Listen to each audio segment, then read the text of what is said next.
All right, hello everybody. I'm just testing first with my colleagues to make sure the video and the audio is fine. I think it is.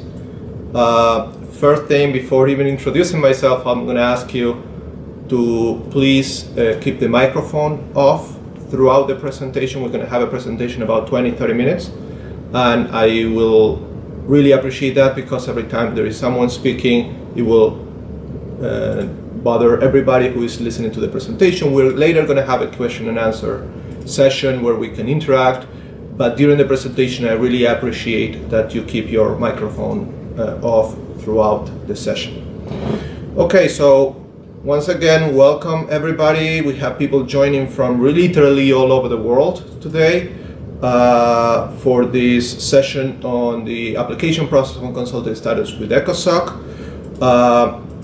And I really want to thank you for the interest, not only on the webinar itself, but also on the application process and on participating with ECOSOC through this mechanism, the consultative status. My name is Diego Rumiani. I work here in the NGO branch in the UN headquarters in New York. And I'm going to be conducting this presentation. So basically what we're going to be doing is for 20-30 minutes, I'm going to tell you a bit about the process. I'm going to be discussing first what is consultative status for those of you that are not so familiarized with the process and with the benefits and who is eligible, who is not eligible, and these type of things. The second thing I'm going to talk about is the application process itself, which I know from the people who registered to this event, many people. We have different group of people. Some people already register and they already apply for consultative status. Some people are in the process of applying, and some people are considering applying. So we'll try to cover all these three audiences as much as possible in a general way, and then we'll open for questions. The third thing we are going to talk about is the application package. So we're not going to go very much in detail of the application package because that will take us much more time. But we are going to go through the system. We are going to show you even how the system looks like for application, and you will see the screens and the documentation that you're going to be needing for submitting an application for consultative status. Then after that, there's going to be a question and answer session. I'll try to, we have basically an hour for the entire event, but I'll see if I can extend it a little bit if there are more questions from the audience. Important thing in terms of the Q&A, we're going to be some interaction. So I'm going to give the floor to some of the NGO representatives, that you're joining. But I also encourage you to submit questions in writing. That will be very helpful for us because sometimes we can compile as I go along in the presentation, and we can answer these questions directly. In order to do that, you have to send a message to everyone, and basically this question will be collected by our colleagues here, and then I will read the question. I'll try to read as many questions as we can with the time we have, and also have some interactions with you throughout the process. So you can write these questions if you want, starting right now. I will be collecting these questions. That doesn't preclude me from doing the presentation, so you feel free to do that throughout the presentation. All right, so I think I mentioned most of the administrative aspect of this workshop. I'll now move into the presentation. So the first thing I want you to understand is the idea of consultative status. I mean, consultative status is a mechanism that was created back in 1996 through an ECOSOC resolution 1996-31, by which a new possibility for civil society to interact with NGOs was established. There are other mechanisms in the UN, but this is the only one that gives the opportunity for NGOs to really interact with member states in intergovernmental processes. So the Economic and Social Body is one of the bodies of the United Nations, and this body allows open the doors to civil society to interact in these meetings. There are different ways in which you can interact. The first thing is I will call the formal mechanisms of interactions, which involves first of all the possibility of submitting statements, either written statements or oral statements or presentations that NGOs can give during these meetings in ECOSOC, as well as attending the sessions. NGOs in consultative status get a ground pass to attend sessions of ECOSOC in New York, but also in Geneva and in Vienna. So NGOs can get this accreditation and attend these sessions in which they can deliver this statement or just attend the session itself. There are other mechanisms that we call it more informal mechanisms, and these are really mechanisms related to interaction and networking with UN staff or different member states, the representatives, agencies, UN agencies, and in general, and even other NGOs that are attending the sessions. So this will give you really an opportunity for you to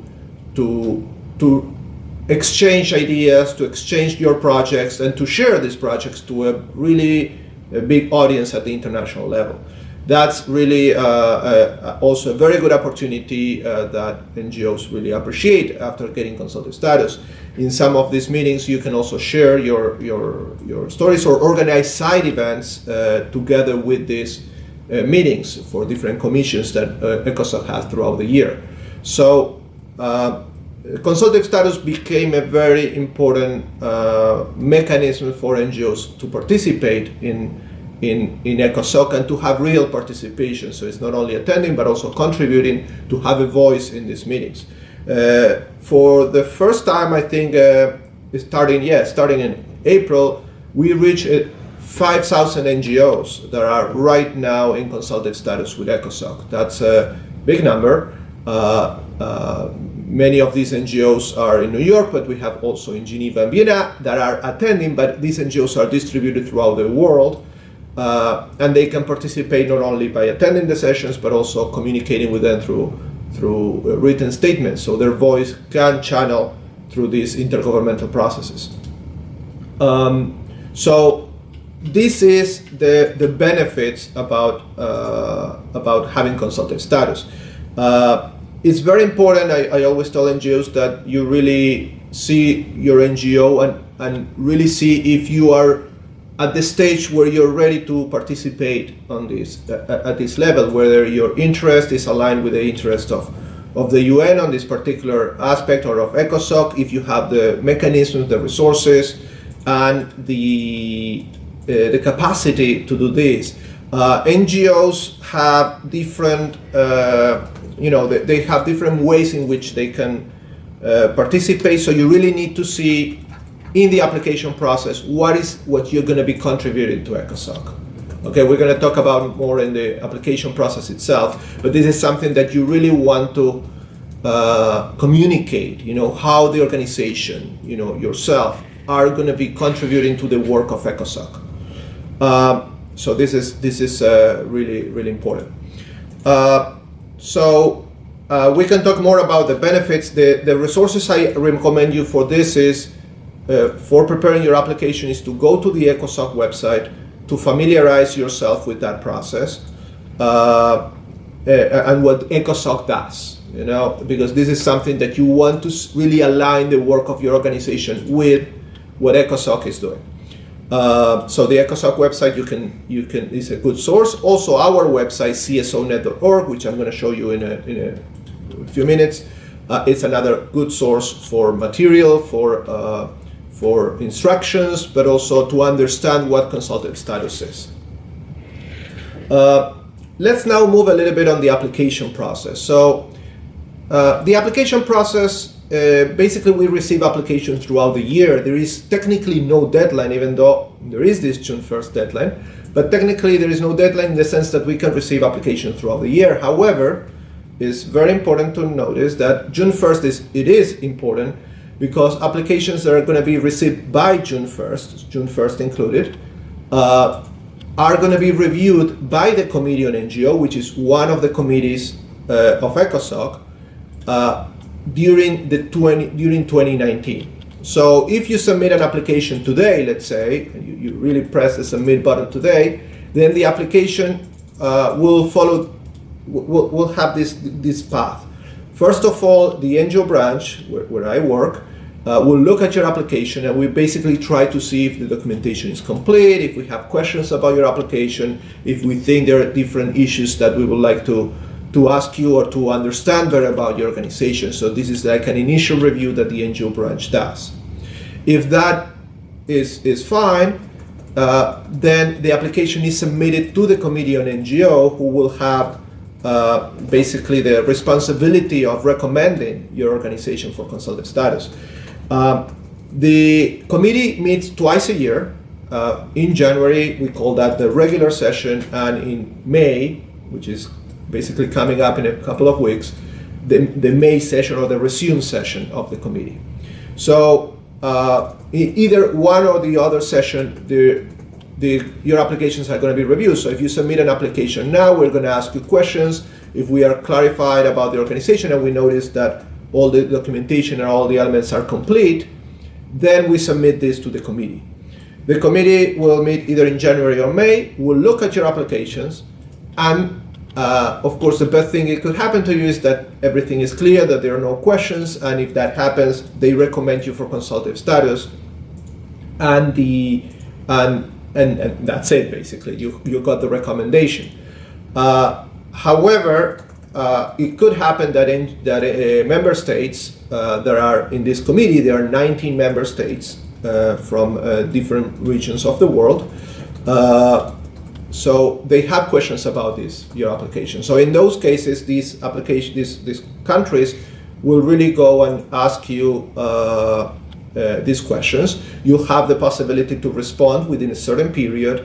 It's very important during that time that you have your email checked periodically, that your email is updated. You don't want to miss those questions. And if you answer the questions to the satisfaction of the committee, again, you get recommended. So that's a positive outcome. If the question is not answered to the satisfaction, or the committee doesn't have time to really answer those questions, to really review these answers you provided, well, in those cases, the committee will have to defer consideration of your application until the next session. So for instance, if you submitted, if your application was reviewed in January and your case cannot be resolved in January, then you will be reviewed in May. And hopefully in May you will have an answer to those questions. It's very important that you are there, available with your email addresses. You don't have to travel to New York. This can be done completely remotely, but that you are receiving the question and that your answer as soon as possible. So there are more chances for your application to be considered on time, and you can get your consultative status earlier. Assuming you are recommended by the Committee on NGOs for consultative status, you have to remember that this is a recommendation, which means that the recommendation, the council that operates as an intergovernmental body will have to meet to look at this recommendation and grant you status. So the committee recommends status, but the council, the Economic and Social Council, the plenary body, is the one that is going to be granting you status. For applications that are considered by the committee in January, April is the moment in which you're going to be considered by the council and eventually granted status. For applications reviewed in May, the date will be July. So in July, you're going to be granted consultative status. That means that the fastest you can get status, you can already figure out from the dates I gave you, is assuming that you go to January, which is the earliest moment in next year. If you apply today, the earliest you can get it is in April. That means that in April, you're officially in consultative status, assuming everything goes well, there are no questions, there are no delays. April, you will get consultative status, April 2019. And at that moment, we communicate that to you, and you will enjoy all the privileges of having consultative status, which means you will get ground passes for you and for your representatives, and you will be able to participate in all the meetings of ECOSOC from that moment on. Two things I want to mention about the consultative status that I didn't mention before. I think it's important to know because some NGOs may be interested on this. First, all NGOs that are getting consultative status, they have not only all these privileges that I mentioned before, but also the obligation of submitting what we call Quadrino Reports. So reports that are mandatory to be submitted every 4 years. I'm not going to talk into this because this is something that you will eventually learn when you get a status, but this is an obligation. NGOs that are not reporting their activities every 4 years, they will first be suspended and eventually withdrawn their consultative status. So this is a very important duty that all NGOs have with regards to ECOSOC. This is, again, this is not just an association with the UN, but this is you have a role here. You have an obligation to tell us what you've been doing as part of your consultative status. The other aspect, which I'm not going to dwell so much about it, because in our office here in New York, we work mostly with the Economic and Social Council, but I still want to stress is that consultative status is also useful for participating in the Human Rights Council. And I'm sure on the other side, there are many NGOs that are involved in the Human Rights Council, or they're actually interested to be involved in the Human Rights Council. I will not be able to answer so many questions about that because I'm not working directly with it, but this is another opportunity you have. Consultative status allow you to access that, as well as other areas of the UN that are not falling exactly within ECOSOC, because consultative status of the year became really the main platform for participation in the UN. It became the mechanism for accessing different areas. Many offices in the UN start using consultative status as a way of accessing their particular activity. So that's another benefit. Consultative status is growing. So having consultative status is very important for you even to participate in areas that may not be strictly ECOSOC, which is what consultative status was created for. So you may want to have that in mind, and again, be very aware of what is the area you want to participate. Okay. So the last point I want to make, the last section, is the application package. One thing I didn't say is that there is some eligibility requirements for consultative status. Maybe you already saw that in our website. I think the main one I should say is that ECOSOC, that NGOs should be in existence for more than 2 years at the moment of applying for consultative status. That's a very important requirement. So you will need to present, one of the documents you need to present is a proof of existence that you have been in existence, that is issued by governmental authority, and that you have more than 2 years in existence. This document is very important because that's the way in which we will see if you're eligible or not. So that's a very important eligibility requirement. There are others as well. They're in the website, but basically that your organization follow a democratic process for selecting their authorities, that the organization is non-governmental, so basically you are not a governmental entity, and that you maintain independence from the government in terms of the government does not influence in your decision-making process. We'll see in the applications there are several questions that try to understand how your organization works within that, how the organization, if collaborating with the government, which is totally fine, how this independence is maintained. So that's another important area. So without getting so much into those details, I want to have some time to show you the application process, at least how it looks like, and probably mention some other things as I go along that. So now what I'm going to do is I'm going to switch to our website. Hopefully you all will be able to see it.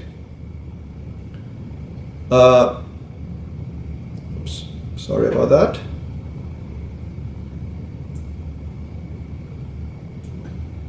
Okay, I'm asking my colleagues here to see if the screen is visible. So hopefully it's visible for everybody.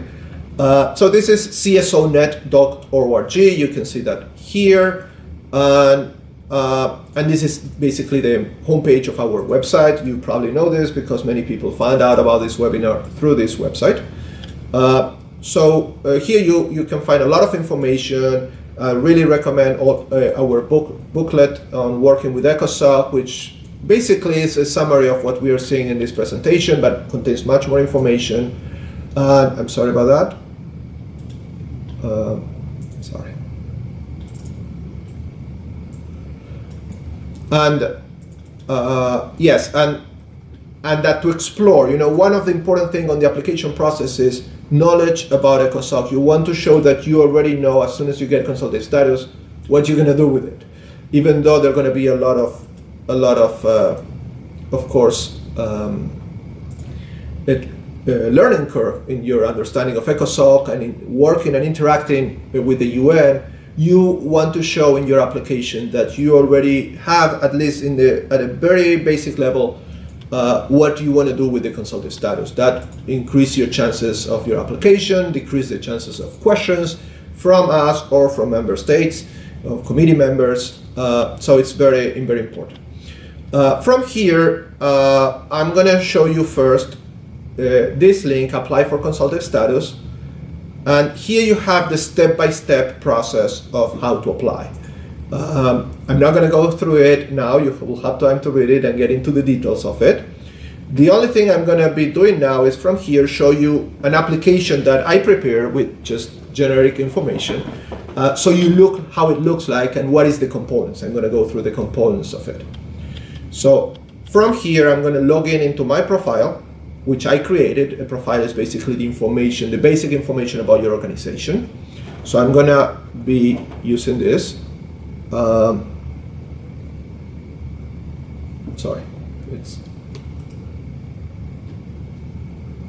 I'm putting my username and password, and again, all these links are coming from the website, so you will have all the instructions there how to get here. Remember, it's csonet.org, apply for consultative status. And all right, so from here I can see that I have an incomplete application because I didn't submit it. So here you will see how the application looks like. I'm going to go into the application that I'm working on,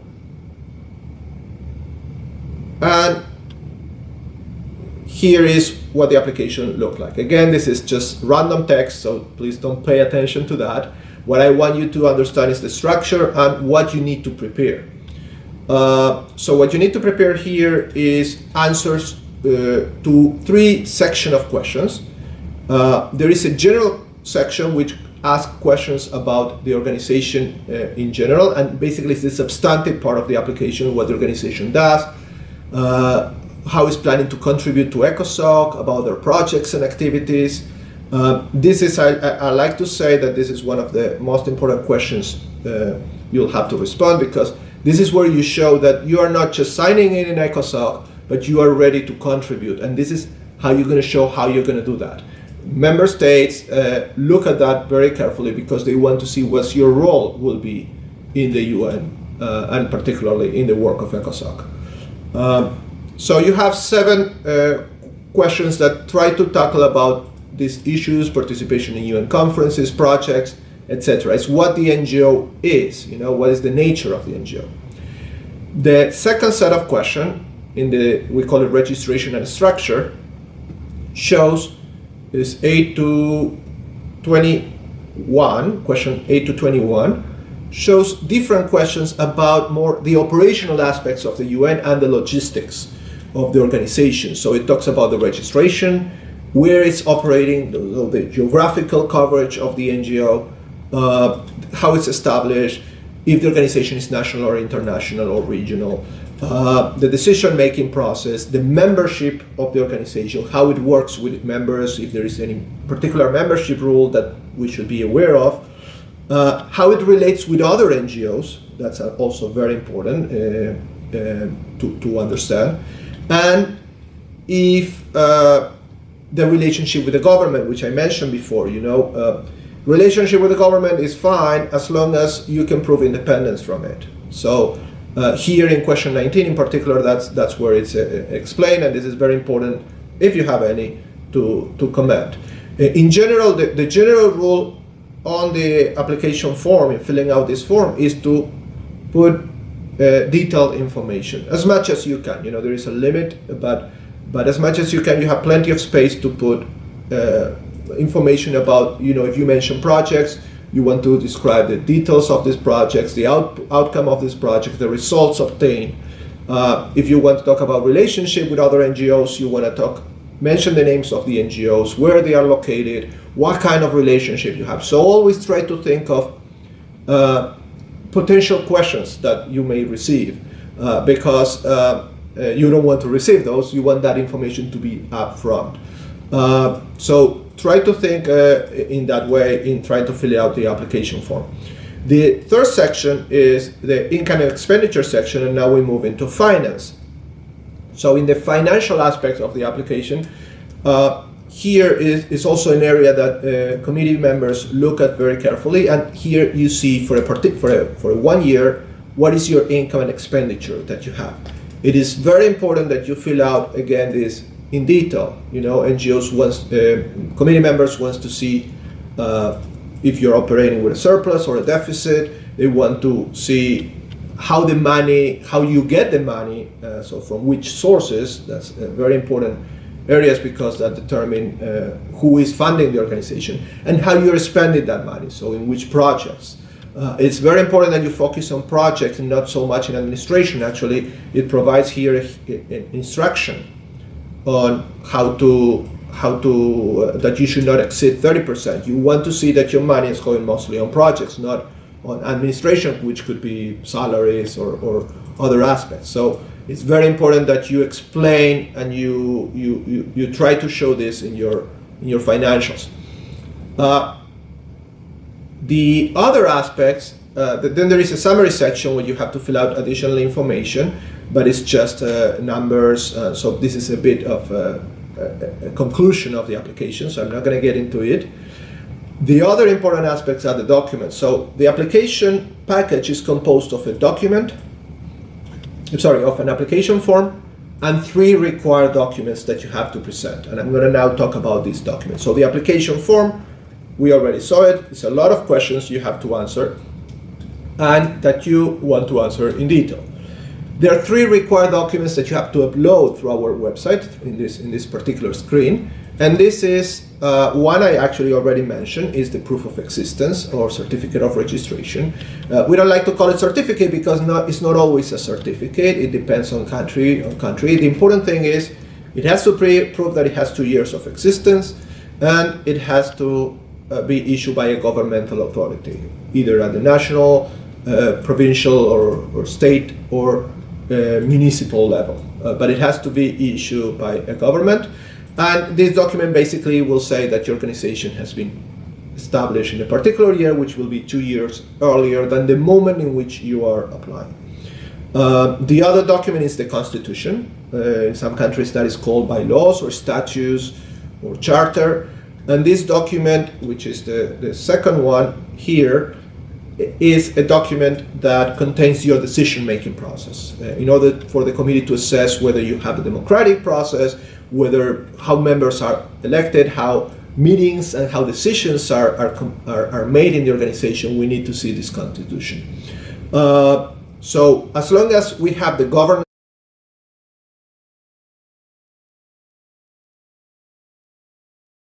and try to answer some, and then we'll interact with some of you. Okay, so I have a question here. Let me see.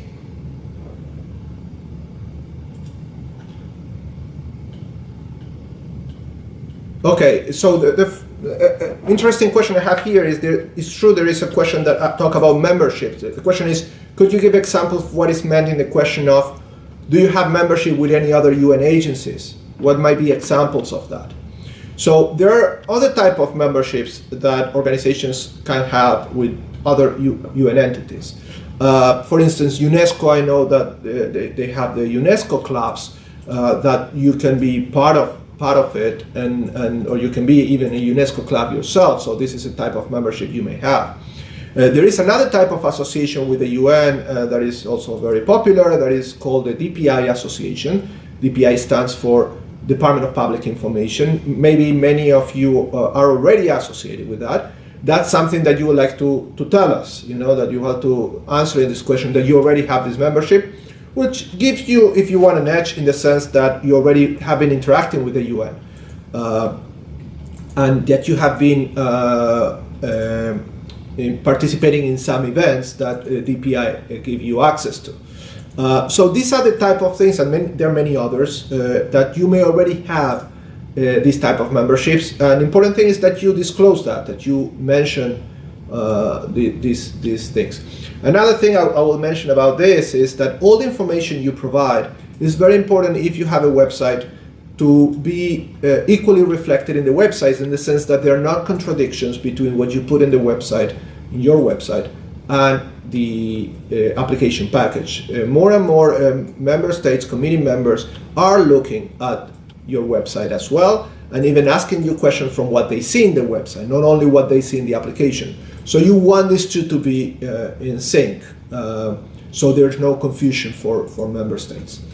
Let me jump to another question. Let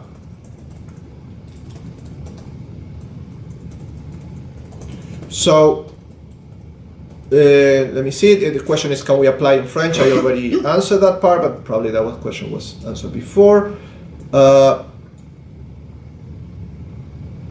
They ask about the question, to repeat the question about obligation, because apparently it was not clear, that part of obligations of consultative status. So the obligations are basically the presentation of this Quadrino report. Every 4 years, the organization has to submit a report that describes the activities of the UN, of the organization, in relation to the UN or not in relation to the UN, activities that the organization did for the last 4 years. This is an obligation in the sense that if you don't submit this after a particular deadline, you will get first suspended from your status and then eventually withdrawn. Basically, you will lose your status. So it's important that this is a mandatory aspect of your application. Let me see, I will take another question and then I'll go to the floor. Let me see. So they ask here, what level of details do we need in income and expenditure? And so the level of details, I will say, I encourage you to be very detailed there. I encourage you to really provide a breakdown. So if you put a line that says, I receive income for a particular group of donors, and you just put one line there with a significant number, in relation to the total budget of your organization, that you try to break that down, to put the different donors or the different sources. There are a lot of questions asked by committee members about opening up those lines. Some NGOs, unfortunately, present very little information, just a few lines, and this doesn't give the idea of where, in the case of income, for instance, where this money is coming from, but also in the case of expenditure, of how many, in which projects or in which particular activities you are distributing those funds. So it's important that you try to open up that as much as possible. The income expenditure section also have a section at the end that it has comments, and I always encourage NGO to write there things that maybe cannot be explained so well in a table, but could be explained there. So you can, for instance, there explain, well, we have a surplus this year because we receive a money for a multi-year project. So basically we are reflecting the income of that money in this particular year, but this is money that is going to be used, I don't know, in 2 years or 3 years. So these type of remarks are always encouraged to try to not to wait to the committee members to ask the question, which could eventually lead to the deferral of your application, but to really answer the question before the committee actually has it. Then the other aspect of it is let me see. Sorry, I got okay. The other question, sorry, I was trying to track the other question from this person. Do any of these documents need to be notarized? What we need, the constitution and financial statement, definitely we don't need any legal mark. So basically a financial statement you can prepare in the way you usually prepare, as long as it has the information which we need, which is a balance sheet and an income statement. As long as we have this basic information to address any particular any financial assessment of the organization is fine with us. The same with the Constitution. What we look in the Constitution is not a specific format. We look a description of the governance structure and decision-making process in as much detail as you can present it. The certificate is different because there we need a proof of existence. So this has to be issued by a governmental authority, which means that we need to see that it was issued. We don't need a notarization of that document per se.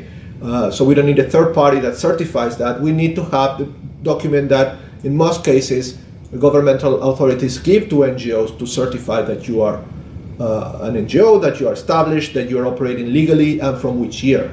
And a particular footnote here is that in some countries, these documents are not issued. In some countries, NGOs are able to operate without this particular certificate. We still need a proof of existence issued by a government, and in those cases, for instance, and this is just an example, it doesn't mean that you have to really come up with it. A tax authority usually record NGOs, for instance, certificate of tax exemption. That also could work because this is issued by a governmental authority and it proves your existence, even though we're really not interested about the tax status of your organization. This is not something we look in this application, but it could help in as a proof of existence. All right, I'll stop with these questions now, and I will move to the people. So I will ask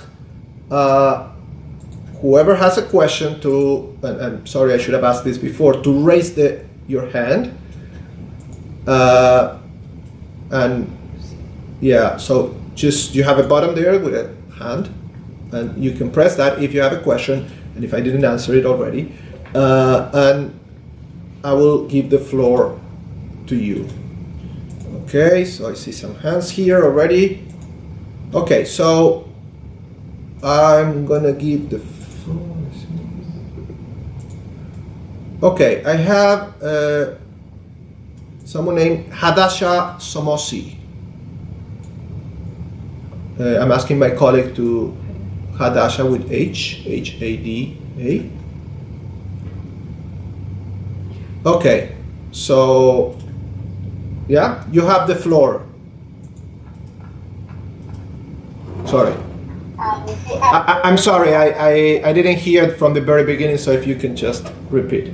Hi. Hi, how are you? Good evening. We're working on our application, and there's a lot of focus on what the overall organization is doing and involved in. And because we are a large organization, and we have a very specific niche that we feel could contribute to ECOSOC as a consultancy or nonprofit, we're wondering where is the place that we should be focusing on what the particular project addresses. We find that we're not sure where we should elaborate on that because a lot of the information is questions about the general overall organization. How can you help me with that? Okay, so this is common. I mean, large organizations apply, and maybe there is a particular area within the organization that is the one particularly interested in contributing to ECOSOC, or is going to be more active in the interaction with the UN. I will mention two things to consider. So the first thing is, if you want to call it the legal aspect of it. So what the important thing is that, and we receive sometimes organizations that maybe a particular area of the organization apply independently. That's not going to work unless you apply as the total entity, because usually the total entity is the one that will be able to prove existence with a government authority and is the one that as a whole is legally registered to operate in the country. So the important thing is that the entire organization, unless a particular division could have a separate identity or separate legal identity, will apply. Now, the second aspect of it is if you're applying as a whole organization, yes, all the questions about what the organization is will have to be about the entire organization, not about the particular area within the organization, because this is the organization that is applying, and the consultative status will be granted to the entire organization. So basically anybody from the organization, if granted status, will be able to, according to the organization rules, be able to access, to use the consultative status. Having said that, however, what I usually recommend is if there is a particular area that is working, there are some questions, a particular question 5A that talks about how do you plan to contribute to ECOSOC, to stress the fact that there is a particular area in the organization that is the one that is going to be more involved. Because you want to really show to the committee that even though the entire organization is applying, this is the area that is going to be active in the UN. Which area will that be? That's up to the organization, of course, which area believes is more related to the work of the council, and where the organization also is going to put resources, or is going to be destined to work with ECOSOC on that. That's totally up to the organization. But you want to indicate that in the application. However, you have to remember that the application is on behalf of the entire organization, and the committee has to have clear about that. I don't know if that answered your question. Yeah, if I can get the floor back. Yes, you're back on. Thank you very much. Okay, so I'm gonna pick another one.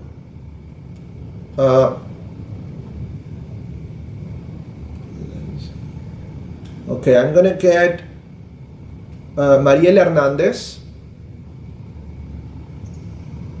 You have the floor now. Yeah, hello.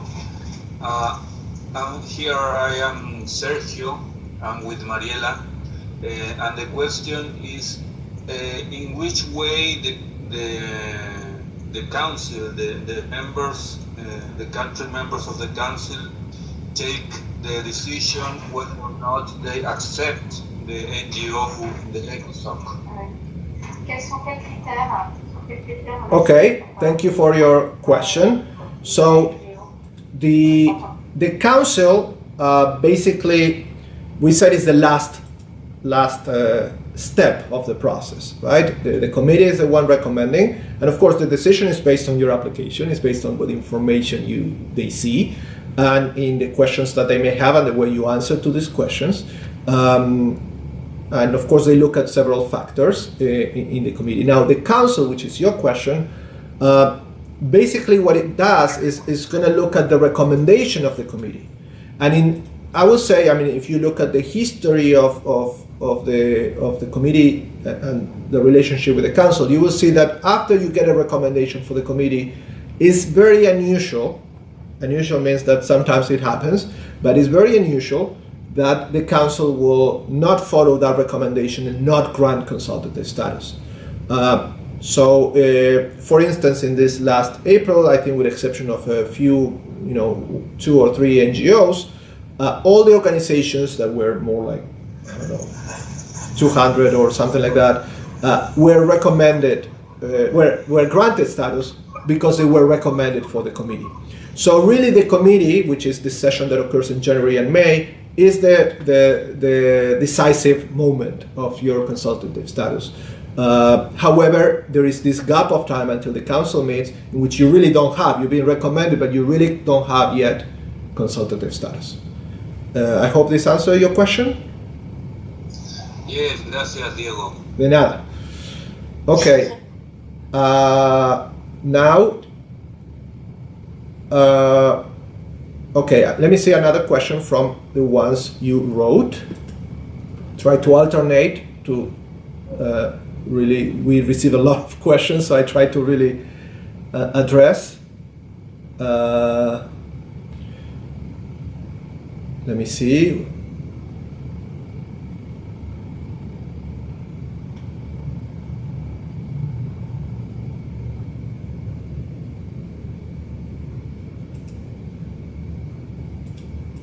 Okay, I think this is an interesting question. The question is, if an NGO officially changes its name, when does the 2 years period of activities begin? When the original registration date or the date when the name is registered? We have cases like this. It's pretty common that NGOs, of course, change their name for whatever reasons. I'm not going to get into the reasons, but they do change their name. So the important thing in cases of change of name is if the change of name happened before 2 years ago, it's not a problem. Basically, you show us the last name you have, which is the name under which you're going to apply, and that's going to be the name that you're going to be following. Now, the problem is when the change of name happened within these 2 years, because you want to use the new name, you want to apply under the new name, but you still want to prove existence of 2 years. So in those specific cases, you may need to provide more than one document. So, for instance, if your organization name was A, and you in, let's say, 2010, but in 2017, last year, you changed it to B, you need to present two documents. One of existence of A, and another one that proves the change of name from A to B.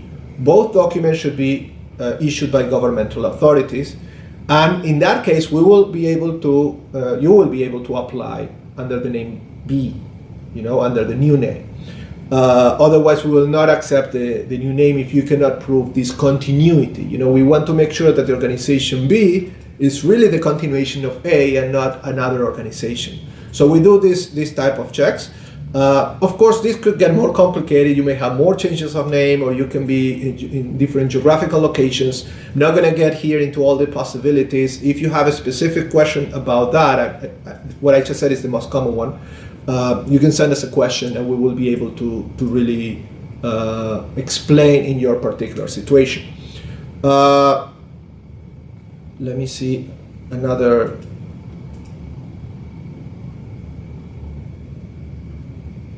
Another question.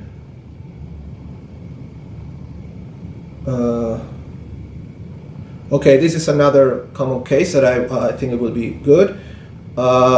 We are research and advocacy center that is housed within a university in a faculty of law. How do we prove the date the center was launched? There is no governmental certification available since the center is not legally, from the point of view of the government, legally distinct from the university.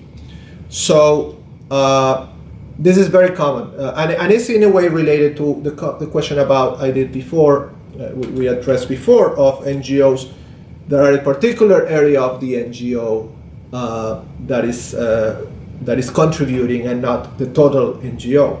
In this case, in universities and in general in education centers, we have particular centers, institutes that want to apply, but they don't have the legal identity. So I don't have great news, but I have some news that there are some ways of doing this. One way is to get this legal identity. Some institutes were able to do that. They were able to register independently from the university with the authorities, and they created, if you want, a separate entity. I know that's not always possible within the main entity, and I know that might not be an option. But for some organizations, for some institutes are to get their own identity. I would say if that is possible, that's the best option, because you apply as a separate NGO and you fill out the whole form, and you really have recognition as what you really are, which is that institute or center. The other option, which is also some institutes did, is to have a specific university to apply for consultative status. And this looks like the case we discussed before, in which the whole entity apply, even though a particular faculty or particular center will be participating. Of course, as I mentioned before, the whole university will be applying, which means that information has to be about the whole university, and the documentation will have to be about the university, which is the one that has the legal identity, and the ones under the name under which it's going to apply. I know for some organization, from some institute, these two options are the same as none, because it's really not possible. But unfortunately, we have the restriction that we want the entity that is applying to be registered under that name. The proof of existence that you are providing has to match always with the name under which you're applying. That's something that we check in order to prove your identity. So it is the practice that we need to make sure that these two things match, and that you are really the entity that is given a status is the entity that is going to be working on it. And in order to prove its existence, we need this governmental check. So this is the two ways in which we have been doing. We have cases, if you look at NGOs already in status of entire universities applying. There are not many, but they are. And we have cases of institutes applying that are working within universities because they were able to secure this individual identity. So that could be the two solutions we have. Of course, we can, if you have questions about the specific of this particular institute, of this question that you wrote, you can send us a message and we can discuss it. But this is basically the two most common options in which we have been dealing with this issue.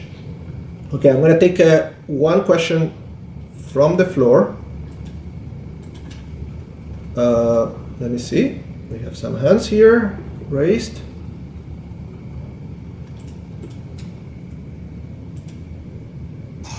Okay, I'll give the floor with someone. Caldairo.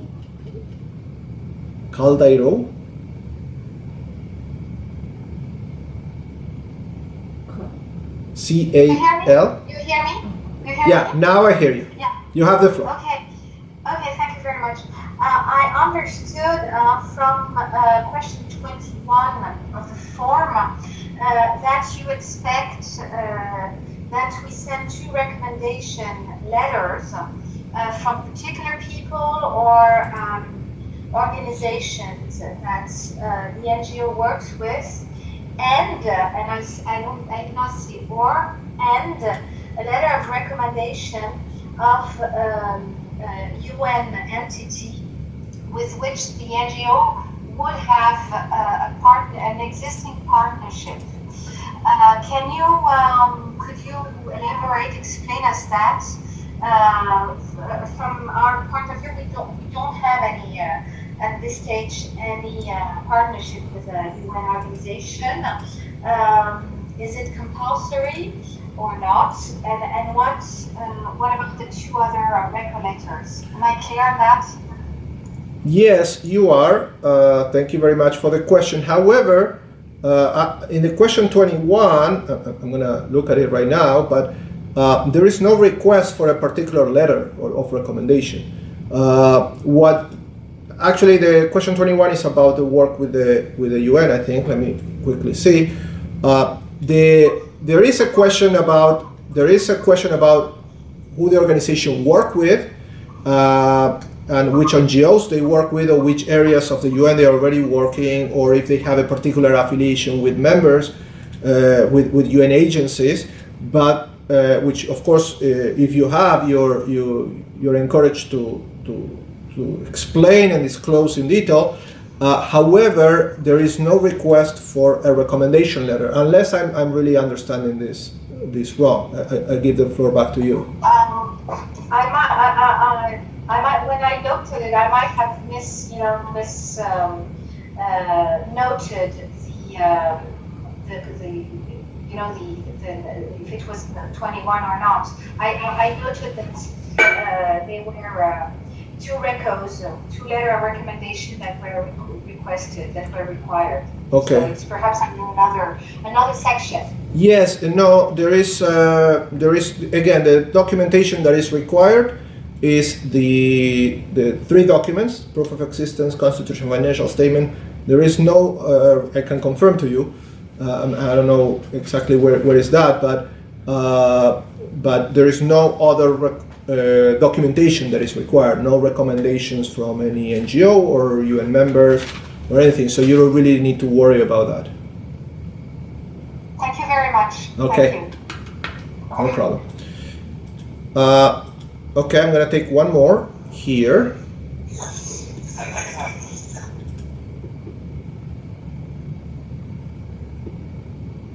Okay, I'm getting, let's see. I'm sorry, I see so many hands, and I hope I can do more, but we don't have much time left. Okay, I'm gonna go with Glenda Heckscher.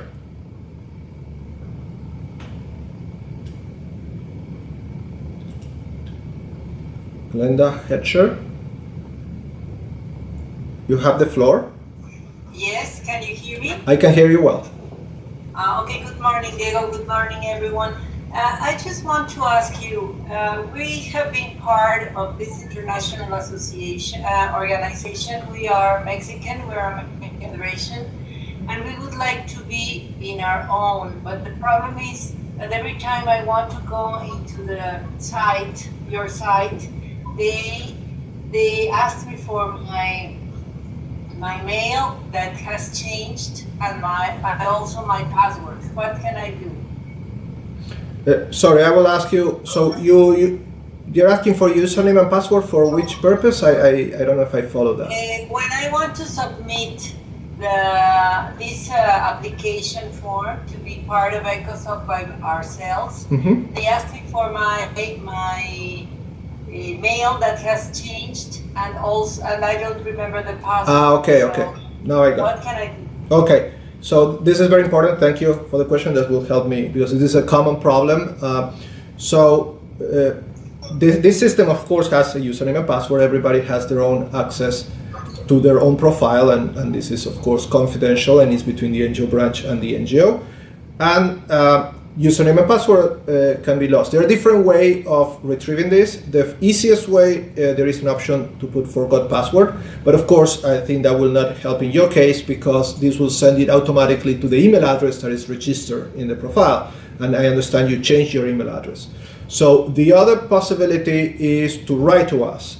So basically you can write in the way I mentioned before. You will not be right with a profile because you don't have the username and password. So you will write in the second option, and you will say, "I'm, my name is this, and I changed my email, and because of that, and because I lost the password, I don't have access to this anymore."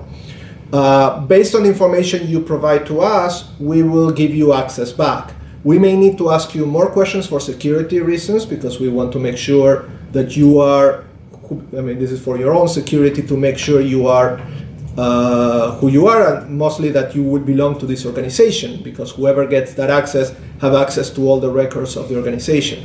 So, but in some cases you may need to send a letter signed by the president of the organization with a letterhead saying that you are authorized to do that. We'll have to see, depending on your email address and other factors, whether we need to ask you that. But the main thing you want to do is to contact us, send us a message through this messaging system in the Contact Us section, explaining who you are, explaining the circumstances you just mentioned, and that you want to get access back. And then we'll take it from there. Just make sure you do it into the category application for consultative status, so we know you are someone who is looking to apply. So we'll try to give you priority, given the fact that June 1st is some other question that could be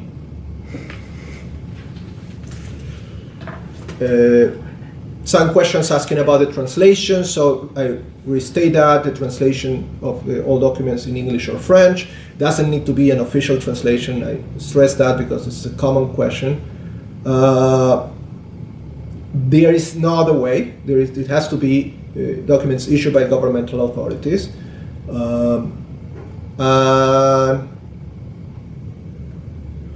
How long takes the approval? Again, I mentioned all the steps. It will depend mostly on the time we spend with the application here, based on the number of applications we receive for the year, and the back and forth we have with the NGO. That's our work in the NGO branch. Then the committee will be based on the number of questions they have and whether they are satisfied with these questions or not. Again, if you apply right now, and depending on many circumstances, the shortest you can get status, and again, this is just possibilities, I cannot promise this, will be April 2019. The other possibility, if it's not April, is July 2019. And it's important that you have that in mind, because the calendar of events of ECOSOC or other meetings has an influence. You know, you will know that you will not be able to attend, for instance, events in March, no matter how fast you apply, because the earliest you can get is April. So it's good that you plan yourself that in order to organize yourself your participation. Okay, I'm going to have the last person taking the floor, and I'm going to finish there because we are already more than expected. It's a bit late. So, and then we will wrap up there. Let me see.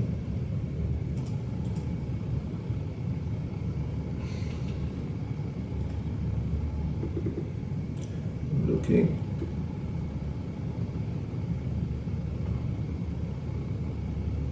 Okay, I have someone named Sianan Russell. I think you have the floor now.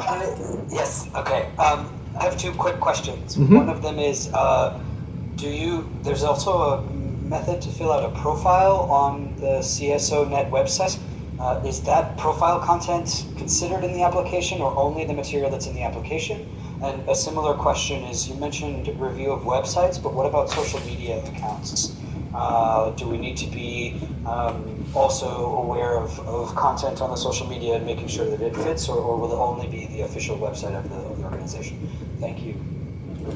Thank you. These are very good questions, both of them. So the profile, which is the first step on creating a profile in our organization, is a mechanism used by the UN and basically the whole Department of Economic and Social Affairs to gather information from NGOs. That means that the part that is for consultative status is only a subset of that, which means that only the first page that you fill out in the profile, which contains the name of the organization, the address, the email address, the physical address, and the websites, are the only information that is going to be disclosed to the committee. The other information is important to fill out to have information about the NGO for in the future, for events and for other purposes, but not for consultative status. So if you are in a rush, I will say that leave that to later and fill out just the basic part of the profile, and after that you can move into the application form, which is it's going to take you a while to fill that out. Related to what the committee members look at, I really cannot tell exactly the scope of that. They look everything. Basically, the application form is the documentation they receive and is what you submitted to the organization, to the committee.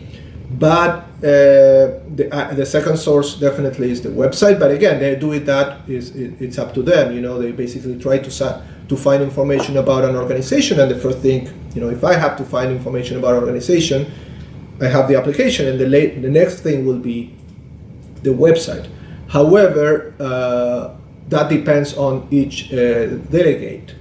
Some delegates will go to other sources, which could include social media, and it could include actually everything, even newspaper articles or whatever.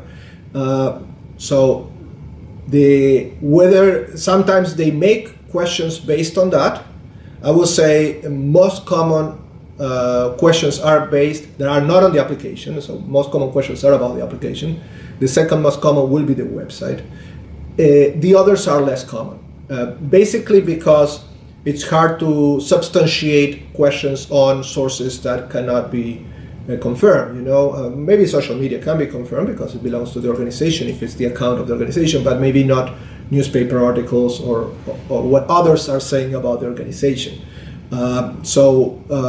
But in terms of checking information and looking, everything that is available on the internet is a source for information. You know, they want to know more about the organization.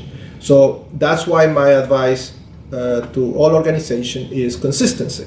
So if you include information in your website that is relevant to the application form and you decided or you just forgot to include it, not to include it in the application form, then they may see this discrepancy and they may have questions about this discrepancy. That happens. That we get questions about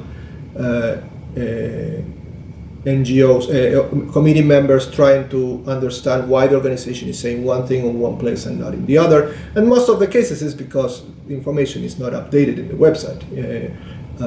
So that's important to be aware of as much as you can.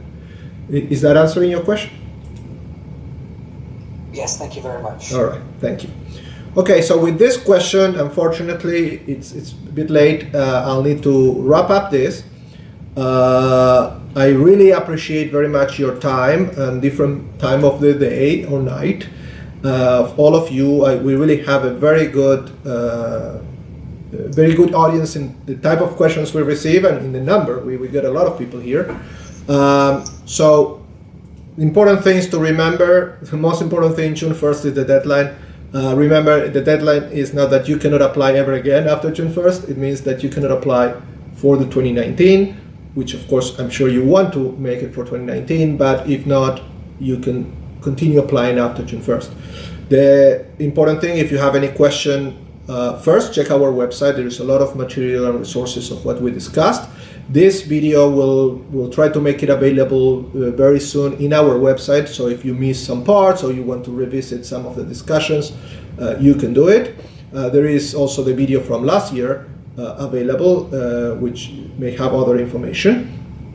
Third thing, if you have questions specific about your organization that you don't see addressed in any of the resources we have, you can send us a message. Go to csonet.org. Go to the Contact Us section, and there you can write to us. Remember, category application for consultative status. We try to respond very fast, especially these days, because we know you need these answers to apply and make it to the deadline, so we are here to help you on that.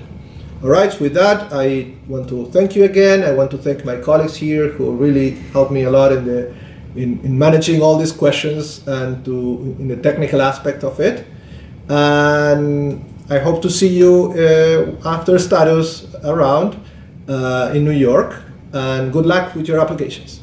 Bye.